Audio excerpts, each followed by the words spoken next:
Hey, everybody. Welcome back to the 30 Minutes of Fame podcast. Today I'm joined by another amazing guest with a really cool story. We just crossed paths on the evil Twitter that's so evil, X, that I've met so many amazing people on. I've had so many guests from there, but hey, there's good shit everywhere. You just got to know where to look for it.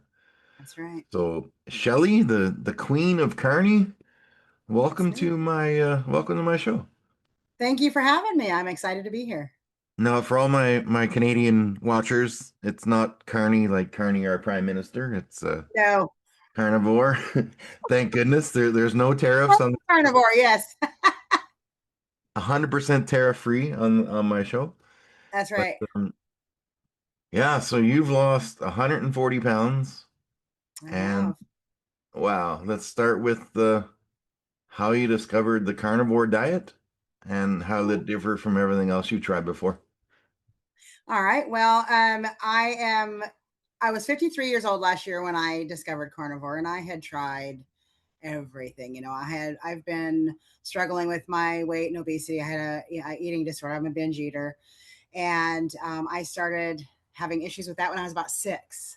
So it's been a lifelong struggle for me, battling weight and everything else. And I had gotten to the point, I'm in perimenopause, and I had gotten to the point where I was 330 pounds, type 2 diabetic, high blood pressure, GERD, SIBO, I mean, depression, anxiety, the list, blah, blah, blah, eczema, everything. And I had kind of gotten to the point where I was like, well, this is it. I can't do it. I've tried everything. I was eating in like a 1600 calorie deficit. I was, trying to walk with my walking sticks because it hurt so bad to do everything. And I was, I've lived most of my life as a plant based eater or vegetarian. And so I was talking to someone, and he had mentioned several times carnivore, and I was like, what are you, nuts? I don't want to give up my vegetable. I love my vegetables. How can you not eat veggies? And he said, well, I don't know, but the best I've ever felt was when I ate meat.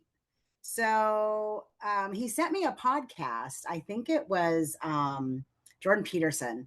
And I was out walking my walking sticks and struggling, and hurting. And I'm listening to this podcast, and they started talking about things like autophagy and ketosis. And I was like, what is all that? And talking about, schizophrenia going into remission and things like that, treating mental and bipolar and everything disorders with a ketogenic diet. And I was like, this is fascinating.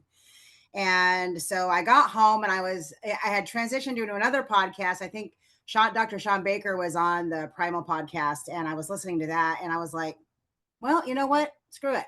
Let me try it out. So I made some steak and eggs, and that was it. That was what started me on my journey. By day 4, I was pure carnivore, strict carnivore. Went through the carb withdrawal hell. That was fun. And keto flu and all that good stuff. And once I started figuring everything out, I found the carnivore community on Twitter, and I'm old. I call it Twitter. And that was it. That was where the ball started rolling. I said, you know what? I'm going to start documenting my journey on X. And I got a bikini on, this big girl, and I got a bikini on, and I took pictures, and I posted them, and I said, okay, there's no going back. This is Wow, it. And that's that's so I'm brave. accountability to myself. They're going to hold me accountable. And that was what started me sharing my journey. And it's been a year. I just had my 1-year carniversary on March 2nd, and I feel better than I have probably ever felt in my adult life.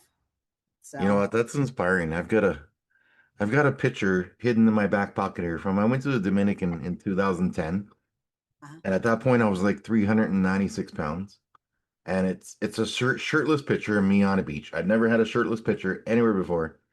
And someone's like, "Oh, you should post that with one now." I'm like, No, no, there's nobody wants to see that." So maybe one of these days I'll get brave enough and just do it. Yeah, just do it. Look at you now. You're feeling fantastic, and who cares if people judge? People are going to judge no matter what you do. oh, for the trolls, man. Like last week I had a post hit I like, live off the trolls. I love the oh, trolls. they entertain me now. They used to give They me are. wicked anxiety and panic attacks.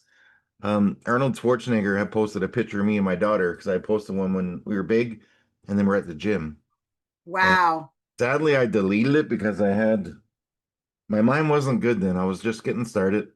It had 9.1 million views in a week, Oh, and just the worst of the worst came out of hiding and just were of attacking me, course. finding my family, sending messages to friends. Just so I just deleted. Yeah. But if I had the time back, I wouldn't have. But I'm a different person now. But you've had quite Hindsight's a post go 2020. viral, and what was that like the first time one of those just hit the mark and just started bing bing bing bing? Oh yeah, I mean you're gonna get that. I've always been somebody who, being somebody who's been heavy my entire life, I've dealt with all of the in real life trolls. Uh, Growing up in school, being the only fat kid in the, I was born in 1971, and back then people weren't heavy. It wasn't accepted or normal or body positivity. There was none of that. It was, you're the only fat kid in school, so we're all gonna, gang up on Shelly belly full of jelly, that kind of stuff. So, got the fatty four eyes and the you waddle like a duck, and so I think that started building my thicker skin as I was younger, um, to where now I got, I've always been very blessed. I've been a pretty confident person and very outgoing and outspoken, and to me, I see people that when they get online and they're the keyboard warriors and they're out there bashing people, the first thing I think is, what a miserable person. They're so unhappy. That's the first thing I think, because hurt people hurt people. Someone who's happy and adjusted, they're not going to go out and look to, diminish others or try to make others feel bad. The reason they do that is because they feel bad.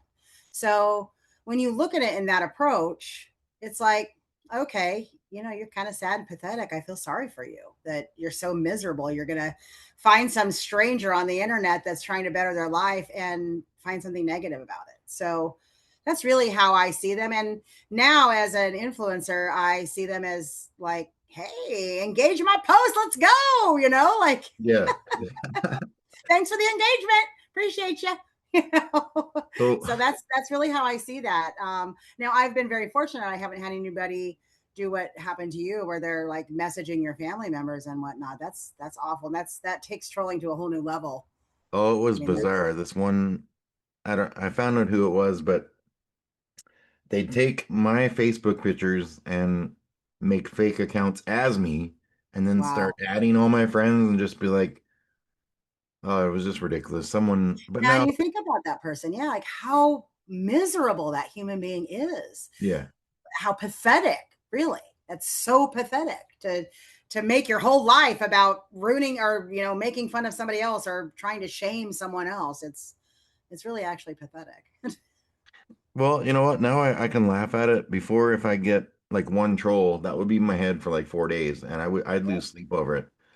And now I've got, well, my daughter, my girlfriend who's lost over 200 pounds herself, kind of with a very not full hardcore carnivore, but she did eat a lot of meat and cut down. So she's really interested in reading your book, which we'll talk about in a moment.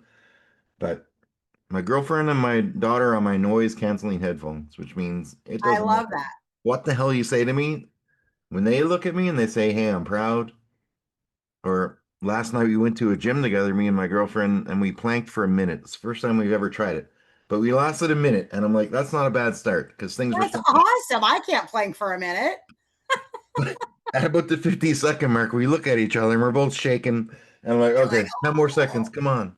But it's so cool to do it with someone that's there and like lift you up and cheer you on. It's you amazing. know, stories that I hear of couples who are healing together, that's my favorite.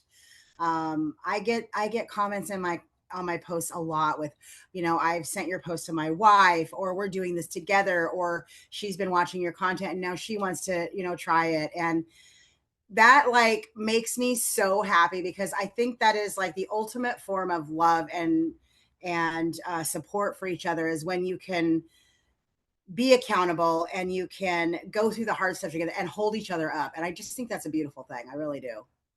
Well, I love it because I kind of lost my fire for about 8 months. I mean, I didn't put on any weight back. I was still maintaining where I was, but I couldn't get my fire to go back to the gym.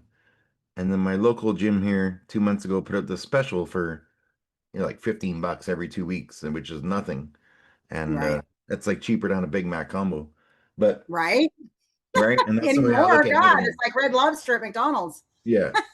So it's, we joined that together almost 2 months now, and I love it. We go 3 to 4 times a week. It's Saturday night, That is date so night. awesome. Yeah, it's special. But so your book, I did some searching on it.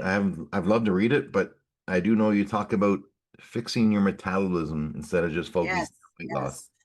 Yes. Yes. I actually have my book right here, which Beautiful. is really surreal to hold this in my hands and know that this is the story of my journey for the past year.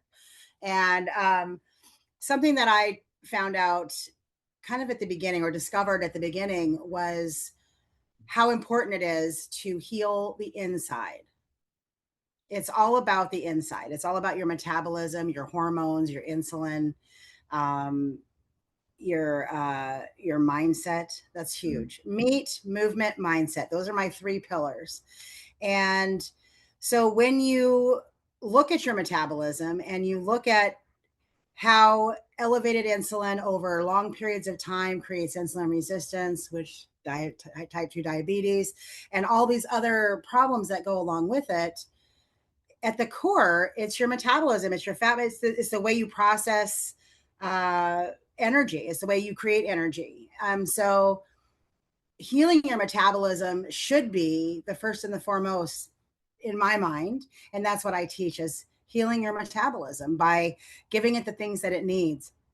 And it's not just go on a diet. It's, what does my body require to work at an optimal level? And so about month 3 of my journey is where I really had that shift, and I was focusing so much on weight loss. And I was watching everybody else in the carnivore community, and they're dropping weight all over the place. And these guys are fasting and losing 10 pounds and all that. And I'm just like, why isn't this happening for me? And I was getting really frustrated. And, doing a lot of the research, I use Chat GPT as like a information highway, so to speak.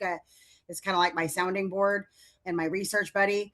So I started doing a lot of research and started really realizing that I was focusing on the wrong thing. So once I started going, okay, I need to retrain my body to burn fat for fuel. My liver right now is still looking for glucose. It's still trying to find it. I'm not flooding enough, with fat, and it's not getting that balance that it needs. So once I started flooding with fat, I was eating upwards of 180 to 200 grams of fat per day. And I was keeping things, the protein was around 60 grams. I didn't track calories. I only paid attention to fat and protein. Hmm. And once I started doing that and then testing with my Keto Mojo, which is a glucose and ketone tester, I was like relentless. I was testing 7 or 8 times a day. Um, I love data, and I love collecting data and comparing data. And that gave me a picture of what was happening inside my body with everything I was eating and everything I was doing. And that's where the really big part of my journey started. That's where the realization hit. And when that focus switched, the weight started about month 4. That's when I really started seeing a significant, steady weight loss, because my body finally felt safe enough to start releasing all of that stored fat. So that's the secret. Heal the metabolism. How has the carnivore diet impacted your mental health? It's it's hard to even describe. By week 1, I remember sitting there and going, I didn't wake up today with crippling anxiety. Hmm. I didn't wake up feeling like hopeless. I mean, I had gotten to the point where I didn't want to die, but I didn't really want to live. I mean, what's the point of being alive? I'm miserable. I'm sick. I'm lonely. I'm isolated. I've tried everything. I'm hopeless. What was the point? And by the end of the first week, and mind you, I had not gone full carnivore until day 4. So that's really only like 3 days of nothing but meat, butter, bacon, and eggs. And I was like, wow, I felt clear. I had more energy. I was like cleaning my apartment, which I hadn't done. I mean, it was like it's such a mess around me everywhere. And it was just like I was cleaning and I was like, I have all this energy and I felt so much better. I wasn't feeling depressed and I wasn't having those crippling anxiety. And I mean, that was week 1. So Wow. now it has changed my life in ways that I still am discovering. You know, I have worked so hard this past year on my mindset, my identity work. I think that is so incredibly important. I cover all of that in my book too. I think that's really important because your mindset is the driver, you know? But yeah, I highly recommend at least just eating more fat to everybody. It will really help you feel so much better and so much happier. You feel more balanced. Your brain is like 78% fat. You know, it's like you need all that fat or cholesterol. I mean, you need that fat. You need it. So I got to ask you, when you first decided to start this, and people that had no idea about it didn't know what it was, what's the craziest reaction you had to that? Like people think you're becoming a werewolf, or The biggest reaction I get still, the first thing people, what about your cholesterol? You're gonna die. yeah, That's the first thing that people, because we've been so indoctrinated to believe that you have to have 140 cholesterol level or else you're going to die of a heart attack or a stroke. And people didn't understand, people don't understand the different types of cholesterol. Your LDL, you have your small dangerous LDL, and then you have your big fluffy LDL and your triglycerides. That's so much more important overall than what your LDL level is. There's so much to it. And so that's the biggest thing I get is the fear of your cholesterol. Or people will be like, you can't sustain that. You can't eat that way. What about, don't you miss that? Or don't you miss this? Or how can you eat the same foods, over and over and over again? So I get that a lot too. I'm going to be bored. And, I used to think the same thing when I first started. I was like, I was worried about it. I was constantly looking for variety. And once you heal your hunger hormones and you learn what satiation really feels like, which is not, oh, I'm so stuffed, I'm so full. That's not satiation. I'm overstuffed. Satiation to me is you lose that hunger. It's so hard to explain. I know you felt it. You're satisfied. You don't feel like you need more. I don't think I've ever binged on carnivore, and I'm a lifelong binger. So the fact that I don't feel the need to binge on carnivore was a huge thing for me too. The food is so nutrient dense. It's so satisfying, and once you start learning to hear those hormones, it's like, okay, all right, now I know, now I understand. So again, that's just kind of part of the journey. hmm. Now here's a really odd question. So the way my mind works sometimes, I'm very random, very the weirdest There's shit pops nothing in my wrong head. with Okay, that. so I'm just sitting down last night. What can I ask her? And this came to my head. I said, if the carnivore diet had a mascot, would it be like a tenderloin teddy bear or or a brisket bunny running away from carrots? Oh, I kind of like the brisket bunny. It's funny because when I think of I think of a lion. That's the first thing that pops into my head, or like a steak, something made out of steak, like a big old steak running around. Like on whatchamacallit, Madagascar, when he sees Oh yeah, everybody as yeah. steaks, bunch of steaks everywhere. But Which is funny. I don't eat a ton of steak, honestly. I love steak. yes. I eat it when it's affordable, but I teach budget carnivore. So I teach people to work with what they have and where they're at. I really like Dr. Ken Berry, and his approach is what I feel too. It's like, okay, let's say you've got somebody living in a food desert, or they only have like a Dollar General or a Family Dollar. They don't have a Publix or an Albertsons or a Walmart or whatever, or they're on food stamps and they can only afford so much. What can they eat? Well, obviously we want to try to stay away from processed stuff, but if all you can afford is hot dogs and bacon and Vienna sausages or whatever, spam, lunch meat, then that's what you eat, because it's so much better than the alternative. And I eat a ton of ground beef. I eat a hamburger every day Hmm. with butter on it. Love that. It's like my favorite. I grill it, dice it up, chop up some cold butter, put it on top. Boom. You got your fat, you got your meat, and I eat the fattiest beef you can find. 7327 is my favorite. I'm getting really hungry now. Just this making me hungry. I know we're having steak for dinner, and I'm like, oh, I'm getting kind of hungry. And my daughter's gonna grill some steaks. Her boyfriend's over, and I'm like, yes, I want steak. Duh, don't ask me more than one time. So one of the coolest things for me, the first time I had someone send me an email. So me and my daughter, we wrote this book, the children's book, about me going from 400 pounds to doing a 5K together. And this That's woman so had cool. emailed me. She bought it for her husband who was closing in on about 340. Like, and he's only like 5'4", something like that. But she bought the book and she gave it to him and like, here, why don't you read this to our daughter tonight for bedtime? And he did that. So speaking of meat, speaking of steak, about 8 to 10 months later, I get this email saying, "Hey, can I get your PO box? I have something to send you." And I guess this guy lost 75 pounds from reading my book, and him and his daughter, they go out every Saturday like to the beach or just go for a run. And this lady sent me a $100 keg gift card.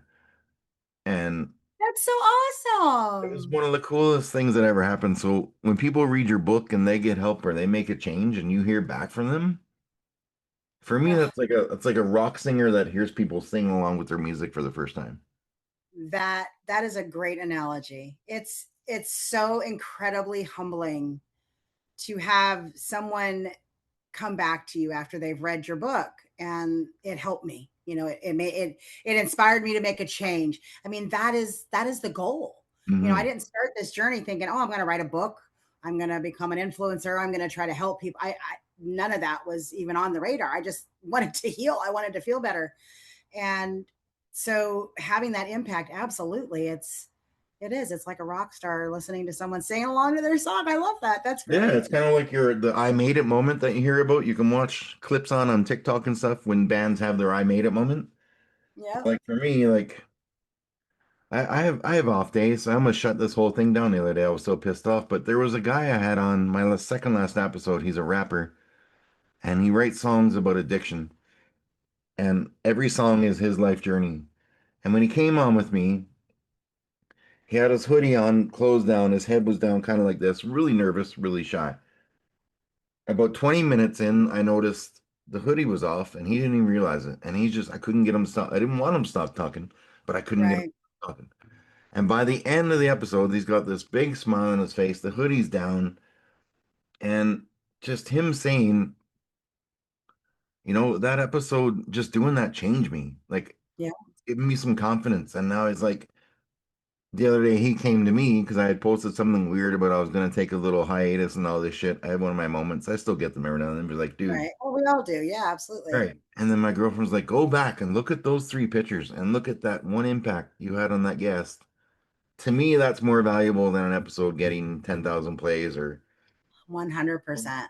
and then sometimes I need the wake up call too, but just talking to Yeah. people and, You are impacting other people to change their life or to choose themselves. And that's huge. Even if it's just a day where you make them feel better and they can go from being tucked in and introverted to opening up and feeling safe. That's huge.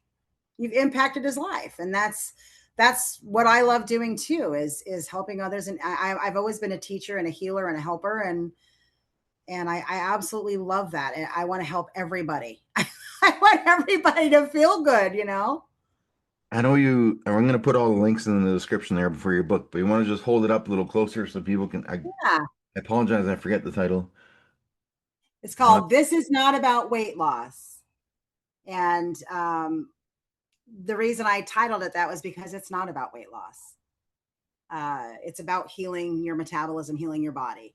And in my opinion, weight loss is a side effect of a broken system. I mean, weight gain, being obese is a side effect of a broken system. So the weight loss is another side effect of healing that system. Hmm. So the weight loss net for me, it naturally came. Like I don't try. I didn't try to lose weight. I healed my body. I healed my systems. I gave it what it needed. I did it. The only exercise I've done is intermittent walking. When I first started, I was using, like I said, I was using walking sticks. And when I started learning about intermittent walking and I started doing like short 10-minute bursts of walks after I ate, right after I ate, and what that does with your insulin and what that does for your body, that's another thing that really changed for me. So um, that's why I titled the book that. I love it. You know what else? I don't know if you get this as well, but I used to go on Twitter a lot and I'd go on there and share my story and try and inspire people, but it's only within the last 3 months that now I go on there and I search topics, search hashtags, and I leave something nice on one person's post a day, or I'll just repost something and say, nice work, champ. And Yep. since I've been doing that, all I'm getting now on my Twitter when I click on the For You is carnivore, recovery, weight loss, and it's like all the crap is being filtered out just from interacting with people like you.